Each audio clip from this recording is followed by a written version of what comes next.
Hello everyone, good morning to all of you and welcome to online study point. दोस्तों, आज है 24 मई और आज की इस वीडियो में हम 24 मई से रिलेटेड करंट अफेयर के सभी इंपॉर्टेंट क्वेश्चन को कवर करेंगे। तो यदि आप लोगों को इस वीडियो की पीडीएफ चाहिए तो आप हमारे इस मोबाइल एप्लीकेशन को भी इंस्टॉल कर सकते हैं, लिंक डिस्क्रिप्शन बॉक्स में दी हुई है। और देखिए, कल जो मैंने आप लोगों को एक सवाल बताया था, इसमें मैंने आप लोगों को गलती से बता दिया था कि ये हाल ही में केन्या की राष्ट्रपति बनी है, जबकि ये केन्या की पहली महिला मुख्य न्यायाधीश बनी है।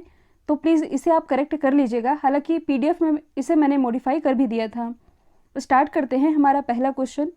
हाल ही में डीआरडीओ ने एक कोविड-19 एंटीबॉडी डिटेक्शन किट डेवलप की है और इसे क्या नाम दिया गया है? तो इसे नाम दिया गया है डिपकोविन। डेवलप की किसने है? डीआरडीओ ने। ये है एक एंटीबॉडी डिटेक्शन किट। इसके बारे में यदि हम बात करें तो इसका मेन पर्पस है मानव सीरम या प्लाज्मा में एंटीबॉडी का गुणात्मक पता लगाना। अब ये सीरम क्या होता है? तो यदि रक्त में देखा जाए तो इसमें 60% क्या पाया जाता है, मतलब कि लगभग 60% इसमें पाया जाता है प्लाज्मा, और बाकी का जो 40% है इसमें पाया जाता है कार्पल्स, जिसे आप रुधिराणु भी कह सकते हैं। इसमें क्या क्या आता है? रेड ब्लड सेल्स यानी कि लाल रक्त कणिकाएं, व्हाइट ब्लड सेल्स यानी कि श्वेत रक्त कणिकाएं, और प्लेटलेट्स, ये सभी आती है कार्पल्स के अंतर्गत। यहाँ हम बात कर रहे हैं प्लाज्मा की। तो देखिए, प्लाज्मा में क्या होता है कि इसका 90% हिस्सा जो होता है, मतलब कि 90% इसमें पानी ही पाया जाता है।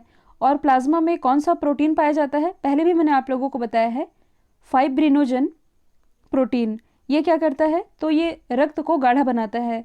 तो गाढ़े रक्त से किसी तरह का चेकअप, या डॉक्टर उस गाढ़े रक्त को तो ले नहीं सकता चेकअप के लिए, तो इसे पतला किया जाता है। मतलब कि इस फाइब्रिनोजन प्रोटीन को निकालने के लिए इसमें एक तरह का लिक्विड मिलाया जाता है ताकि ये पतला हो सके। इसके बाद हमें क्या प्राप्त होता है? सीरम। और इसी सीरम का इस्तेमाल डॉक्टरों के द्वारा किया जाता है। किस लिए? बीमारी की जांच के लिए। और इस सीरम में जो एंटीबॉडी पाए जाते हैं, इसका पता लगाने के लिए ये एक तरह का एंटीबॉडी डिटेक्शन किट है, नाम है डिपकोविन, डेवलप किया गया है डीआरडीओ के द्वारा। अब इसमें आप कंफ्यूज नहीं होइएगा, क्योंकि कल ही मैंने आप लोगों को बताया था कोविशील्ड के बारे में। इसे हाल ही में आईसीएमआर के द्वारा लॉन्च किया गया है। आईसीएमआर ने इसे मंजूरी दे दी है, लेकिन ये डेवलप किया गया है पुणे स्थित माई लैब प्राइवेट लिमिटेड के द्वारा। और ये क्या है? तो ये एक तरह का आप कह सकते हैं कि सेल्फ कोरोना टेस्ट किट है, जिससे कि घर बैठे कोरोना पॉजिटिव है या निगेटिव ये मात्र 15 मिनट में पता चल सकेगा। ये अगले महीने से बाजार में उपलब्ध भी हो सकेगी। लेकिन यहाँ हम बात कर रहे हैं डिपकोविन की। डिपकोविन, इसकी मदद से कोरोना वायरस को डिटेक्ट करने में सहायता मिल सकेगी, और इसे ही डेवलप किया है डीआरडीओ ने। डीआरडीओ की स्थापना हुई थी 1958 में। हेडक्वार्टर स्थित है नई दिल्ली में। अध्यक्ष हैं जी सतीश रेड्डी। यदि आप करंट से रिलेट करेंगे तो हाल ही में डीआरडीओ के द्वारा एक मेडिसिन भी डेवलप की गई है। इसका नाम क्या है? 2DG, मतलब कि 2-डीऑक्सी डी ग्लूकोज। ये एक तरह की मेडिसिन है जिसे लेने से कोरोना वायरस का जो संक्रमण है बॉडी में, ये फैल नहीं पाएगा, और ये डीआरडीओ ने ही डेवलप की है। इसके अलावा सीआरपीएफ के जवानों के लिए, central reserve police force, CRPF के जवानों के लिए एक बाइक एम्बुलेंस जिसका नाम है रक्षिता, ये भी डीआरडीओ के द्वारा ही डेवलप की गई है। अगला है, किस संगठन ने दुनिया का सबसे बड़ा और सबसे शक्तिशाली अंतरिक्ष विज्ञान दूरबीन, जिसका नाम है जेम्स वेब स्पेस टेलीस्कोप, ये डेवलप किया है? तो ये कारनामा कर दिखाया है नासा ने। नासा जो कि अमेरिका की स्पेस एजेंसी है, डेवलप तो किया गया है नासा के द्वारा, लेकिन इसे इसी साल, मतलब कि 2021 में भेज दिया जाएगा। और ये किसका स्थान लेगा?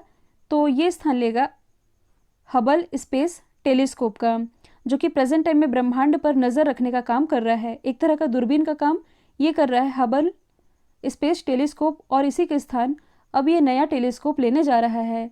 अब यदि हम बात करें नासा की, नासा की स्थापना 1958 में हुई थी। हेडक्वार्टर स्थित है वॉशिंगटन डीसी में। नासा से ही रिलेटेड कुछ करंट के फैक्ट हैं जो कि चर्चे में रहे हैं। नासा का आर्टेमिस मिशन, जो कि एक तरह का चंद्र मिशन है, 2024 में लॉन्च किया जाएगा। ये क्यों चर्चे में आया था? क्योंकि इसमें पहली बार किसी महिला अंतरिक्ष यात्री को भेजा जाएगा, और दूसरी बार किसी पुरुष अंतरिक्ष यात्री को भेजा जाएगा, लेकिन वह अश्वेत होगा, मतलब कि वह अंग्रेज नहीं होगा, और कोई हो सकता है, चाहे भारतीय हो सकते हैं या अफ्रीकन, केवल वह अंग्रेज नहीं होगा। और पहली बार महिला को इस मिशन के तहत भेजा जाना है।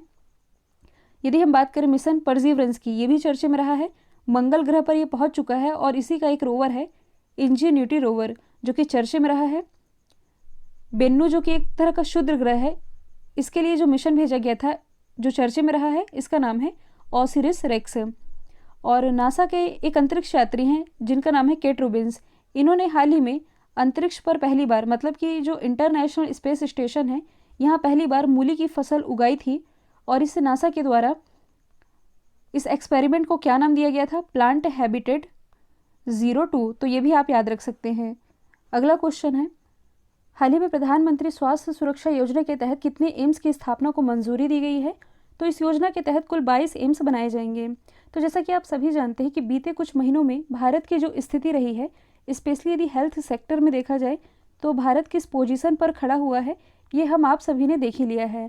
मतलब कि इलाज ना मिल पाने के कारण न जाने कितने परिवारों ने अपने अपनों को खो दिया है। और देखा जाए तो ये जो क्रम है ये अभी भी जारी है। तो भविष्य में ऐसी कोई संभावना न रह जाए, सबको प्रॉपर इलाज मिल सके, इस उद्देश्य से भारत ने, मतलब कि प्रधानमंत्री स्वास्थ्य सुरक्षा योजना, इसके तहत 22 एम्स को मंजूरी दी गई है। और इस 22 एम्स में से 6 बने हैं, बाकी बन रहे हैं। 6 एम्स जो कि बन चुके हैं ये कौन कौन से हैं? भोपाल, जोधपुर, पटना, रायपुर, ऋषिकेश और भुवनेश्वर के एम्स, बाकी बनने बाकी हैं। हाल ही में चाइना के द्वारा किस देश के सहयोग से तियानवान और सुदापू परमाणु ऊर्जा संयंत्रों का निर्माण किया जा रहा है? तो चाइना को अब सहयोग मिल चुका है रशिया का। देखिए, हाल ही की न्यूज़ है, चाइना के जो प्रेसिडेंट है शी जिनपिंग और रशिया के जो प्रेसिडेंट है व्लादिमीर पुतिन, इन्होंने हाल ही में न्यूक्लियर एनर्जी प्रोजेक्ट का उद्घाटन किया है। अब ये इम्पॉर्टेंट क्यों है? तो माना यह जा रहा है कि ये जो प्रोजेक्ट होगा ये ईरान और नॉर्थ कोरिया को भी फ़ायदा पहुंचा सकता है। अब ये ईरान और नॉर्थ कोरिया ये कहाँ से बीच में आ गए? तो देखिए, आप सभी जानते हैं कि जब डोनाल्ड ट्रंप की सरकार थी उसी समय से इसने 3 कंट्रीज़ के ऊपर बैन लगा रखा है, मतलब कि ट्रेड बैन आप कह सकते हैं, रशिया, ईरान और नॉर्थ कोरिया, कि हम 3 कंट्रीज से व्यापार नहीं करेंगे और अदर कंट्री जो कि इनके साथ व्यापार करेगी उनके साथ भी हमारे संबंध खराब हो सकते हैं। तो आप कह सकते हैं कि अमेरिका के विरोध में ही एक तरह का गुट है जो कि अब बना रहा है चाइना और रशिया। तो चाइना और अमेरिका का विवाद ये तो पुराना ही है, चला ही आ रहा है, आप सभी जानते हैं। रशिया के साथ क्या मैटर हुआ था? तो अभी हाल ही में अमेरिका के अंतर्गत एक पेट्रोलियम कंपनी में जो साइबर अटैक हुआ था, और भी कुछ सारी घटनाएं होती हैं जिसमें कि अमेरिका के द्वारा रशिया को ही ब्लेम किया जाता है। ऐसे में एक तरह का गुट बना लिया है चाइना ने और रशिया ने। ये काम करेंगे परमाणु ऊर्जा संयंत्रों पर, जिससे कि ये फ़ायदा पहुंचा सकते हैं ईरान और नॉर्थ कोरिया को। ये अमेरिका के खिलाफ एक तरह का गुट है आप कह सकते हैं। और इसलिए अब चाइना के अंदर रशिया ने 2 जगह पर न्यूक्लियर रिएक्टर विकसित करने का फैसला किया है, तियानवान और सुदापू परमाणु ऊर्जा। तो ये अपनी ताकत दिखाना चाह रहे हैं परमाणु ऊर्जा के क्षेत्र में। किसे दिखाना चाह रहे हैं? जो कि दुनिया की सबसे शक्तिशाली कंट्री मानी जाती है, अमेरिका, इसे। और इसी के लिए अब चाइना को सहयोग मिल चुका है रशिया का। रशिया की यदि हम बात करें तो इसका वह वाला हिस्सा जो कि एशिया महाद्वीप के अंतर्गत आता है यह कहलाता है साइबेरिया, जबकि इसकी जो कैपिटल है मॉस्को, ये स्थित है यूरोप महाद्वीप में। यहाँ की करेंसी क्या है? तो ये है रूबल। प्रेसिडेंट है व्लादिमीर पुतिन, प्राइम मिनिस्टर है मिखाइल मिशस्टिन। भारत और रशिया के बीच 2 एक्सरसाइज होती है, इंदिरा और एविया इंदिरा। रशिया और चाइना की लोकेशन यदि आप देखेंगे तो यहाँ स्थित है आमूर रिवर। इसी आमूर रिवर को, मतलब आप कह सकते हैं आमूर रिवर, ये चाइना और रशिया के बीच अंतर्राष्ट्रीय विभाजन या अंतर्राष्ट्रीय रेखा का काम भी करती है। हाल ही में रशिया के द्वारा बैकाल सी में एक अंडर वाटर टेलीस्कोप भी लॉन्च किया गया था। साथ ही दुनिया का पहला तैरता हुआ परमाणु रिएक्टर जिसका नाम है एकेडेमिक लोमोनोसोव, ये भी रशिया के द्वारा ही लॉन्च किया गया था। अगला क्वेश्चन है, हाल ही में किस देश की संसद भंग कर दी गई है? तो हाल ही में नेपाल की संसद ये भंग कर दी गई है। यदि आप लोगों को याद होगा तो कुछ दिन पहले मैंने आप लोगों को बताया था कि नेपाल के जो प्राइम मिनिस्टर थे ये अपना बहुमत सिद्ध नहीं कर पाए थे, जिसके कारण इन्हें इस्तीफा देना पड़ा था। जिसके बाद से यहाँ की जो प्रेसिडेंट है, इनका नाम क्या है? विद्या देवी भंडारी। इन्होंने दोनों पार्टियों को ही, मतलब कि एक तो केपी शर्मा ओली की पार्टी है, एक अदर पार्टी है, इन दोनों को ही समय दिया कि आप लोग अपना बहुमत सिद्धि कीजिए और मुझे बताइए और आ करके अपनी सरकार बना लीजिए। दोनों पार्टी के पास बहुमत नहीं था, ऐसे में इन्होंने अपने स्वविवेक का प्रयोग किया। मतलब कि जो विद्या देवी भंडारी, इन्होंने अपने स्वविवेक का इस्तेमाल करते हुए दोबारा से केपी शर्मा ओली को ही यहाँ का प्राइम मिनिस्टर बना दिया, क्योंकि माना जाता है कि जो विद्या देवी भंडारी हैं ये कहीं ना कहीं केपी शर्मा ओली की ही सपोर्टिव हैं। तो अभी क्या हुआ है कि इन्होंने फिर से ये बहुमत प्राप्त नहीं कर पाए हैं, दोनों ही पार्टियां ये बहुमत प्राप्त नहीं कर पाई, जिसके बाद से यहाँ की जो राष्ट्रपति है इन्होंने नेपाल के संविधान का जो अनुच्छेद 76(7) है ये इन्हें शक्ति देता है कि ये संसद को भंग कर सकती हैं। तो इसी के तहत इन्होंने यहाँ की संसद को भंग कर दिया है। अब भंग कर दिया गया है, इसका क्या मतलब है कि अगले 6 महीने के भीतर भीतर ये चुनाव की तारीख की घोषणा कर सकते हैं और फिर से चुनाव होंगे और देखा जाएगा कि अब नए प्राइम मिनिस्टर कौन चुन करके आते हैं। साथ ही आप लोग ये भी याद रखेंगे, यदि आपसे पूछा जाए कि दुनिया का सबसे नवीन संविधान मतलब कि जो नया नया बना है, ये नेपाल का ही है। ये बना था 2015 में। नेपाल की यदि हम बात करें तो इसकी राजधानी है काठमांडू और इसी काठमांडू में हेडक्वार्टर स्थित है सार्क का। नेपाल में स्थित है दुनिया की सबसे ऊंची चोटी जिसका नाम है माउंट एवरेस्ट। हाल ही में माउंट एवरेस्ट पर 25वीं बार चढ़ाई करने वाले विश्व के पहले व्यक्ति ये बने हैं कामी रीता शेरपा, जो कि बिलोंग करते हैं नेपाल से। साथ ही एक फैक्ट तो आप लोगों को रट ही चुका होगा, चाइना के द्वारा इसी माउंट एवरेस्ट पर एक कोरोना विभाजन रेखा भी खींची गई है। अगला क्वेश्चन है, अंडर 17 महिला फुटबॉल वर्ल्ड कप 2022 ये किस देश में आयोजित की जाएगी? तो इसे होस्ट करेगा अपना देश भारत। अब यदि हम बात करें फीफा की, जो कि पूरे विश्व में इस फुटबॉल प्रतियोगिता को रेगुलेट करवाता है, इसके द्वारा ये अंडर 17 महिला फुटबॉल विश्व कप का 7वां संस्करण होगा, जो कि आयोजित किया जाना है 2022 में, मतलब कि अगले साल। फीफा की फुल फॉर्म बनती है federation international the football association. स्थापना हुई थी 1904 में। हेडक्वार्टर स्थित है ज्यूरिख स्विट्जरलैंड में। अध्यक्ष गियानी इन्फेनिटो। और यदि आप करंट से रिलेट करेंगे तो हाल ही में इसी फीफा के द्वारा पाकिस्तान फुटबॉल फेडरेशन और जो चार फुटबॉल फेडरेशन है इन्हें निलंबित कर दिया गया है। अगला है, हाल ही में भारत और किस देश ने सैन्य सहयोग के साथ साथ समुद्री मुद्दों पर समझौता ज्ञापनों पर नवीकरण किया है? तो ये किया गया है ओमान के साथ। मतलब कि भारत और ओमान के संबंध ये तो पहले से ही अच्छे हैं। मैप में भी आप देखेंगे ये है इंडिया की लोकेशन और ये है ओमान, तो इसके रिश्ते तो पहले से भी अच्छे रहे हैं। तो अब इन दोनों देशों ने सैन्य सहयोग के लिए साथ ही समुद्री मुद्दों पर एक समझौता ज्ञापन पर हस्ताक्षर किए हैं साथ साथ काम करने के लिए। ओमान की यदि हम बात करें तो इसकी कैपिटल है मस्कट और करेंसी क्या है, ये है ओमानी रियल। यहाँ बात की जा रही है सैन्य सहयोग की, तो यदि आप कुछ रिलेट कर सके, हाल ही में भारत और ओमान के बीच एक एक्सरसाइज का भी आयोजन किया गया था। एक्सरसाइज का नाम क्या है, नसीम अल बहर। इसका 12वां संस्करण था जो कि भारत में ही आयोजित किया गया था, गोवा में। अगला है, भारतीय नौसेना के किस विध्वंसक को हाल ही में सेवा मुक्त किया गया है? तो हाल ही में जो INS राजपूत है इसे छुट्टी दे दी गई है। छुट्टी दे दी गई है कहने का मतलब है कि ये भी हाल ही में 21 मई की बात है, इसे ध्वस्त किया गया है विशाखापट्टनम में। और इसे कमीशन कब किया गया था? इंडियन नेवी में इसे शामिल किया गया था 1980 में। और ये जो INS राजपूत है इसे रशिया के द्वारा डेवलप किया गया था और इसका मूल रूसी नाम ये है नादे जनी, और इसे अभी ध्वस्त किया गया है। अगला है, हाल ही में सच कहूँ तो ये किसकी आत्मकथा है?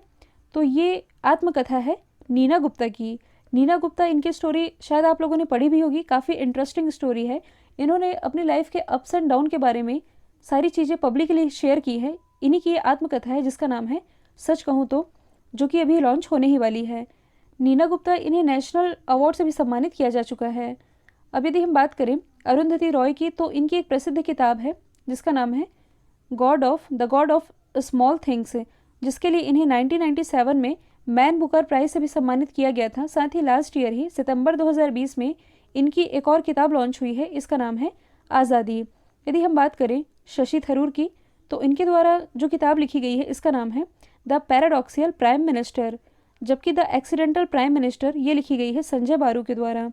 यदि हम बात करें प्रसिद्ध राइटर रस्किन बॉन्ड की, तो इनके द्वारा एक किताब लिखी गई है, इसका नाम है how to become a writer. अगला है, हाल ही में किस राज्य सरकार ने mission oxygen self reliance launch किया है? ये लॉन्च किया गया है महाराष्ट्र गवर्नमेंट के द्वारा। तो आप सभी जानते हैं कि भारत में सबसे ज़्यादा केसेस ये महाराष्ट्र में ही हैं और यहाँ जो कोरोना के पेशेंट हैं इनके इलाज के लिए लिक्विड मेडिकल ऑक्सीजन, इसकी मांग लगातार बढ़ ही रही है। वर्तमान में यदि देखा जाए तो महाराष्ट्र की ऑक्सीजन उत्पादन की जो क्षमता है ये है 1300 मीट्रिक टन पर डे, और इसे बढ़ाने के लिए मतलब कि राज्य सरकार को प्रतिदिन ज़रूरत है 3000 मीट्रिक टन ऑक्सीजन की।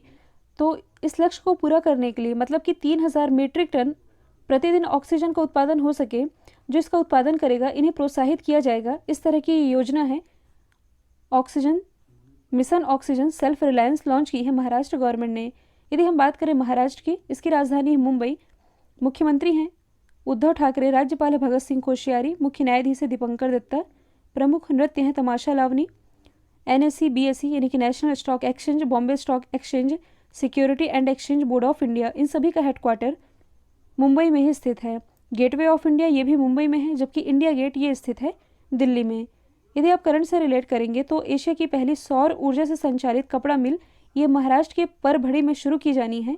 साथ ही कल ही मैंने आप लोगों को बताया था कि महाराष्ट्र के पालघर में जो GI टैग प्राप्त चीकू का उत्पादन किया जाता है, इसका पहली बार एक्सपोर्ट किया गया है ब्रिटेन को। हाल ही में किसने अपने वेब ब्राउज़र जिसका नाम है इंटरनेट एक्सप्लोरर, इसे बंद करने की घोषणा की है?